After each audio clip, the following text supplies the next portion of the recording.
आणि एकदम सोपी आहे, चटपट होणारी अशी रेसिपी आहे ती. ह्याच्यात पिझ्झा सॉस आहे आणि मेयोनीज आहे, त्याला मी मिक्स करते. ओके, तर मंडळी याच्यामध्ये मेयोनीज आणि पिझ्झा सॉस मिक्स केलेला आहे.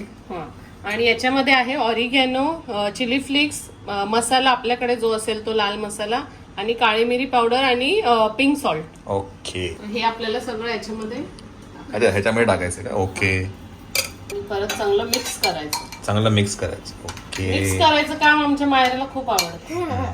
ठीक आहे. आणि हे काय आहे इकडे, हा काय प्रकार आहे? हे कॉर्नफ्लेक्स आहे, जे मिक्सर मध्ये बारीक केलंय, ते तुम्हाला आता पुढे कळेल.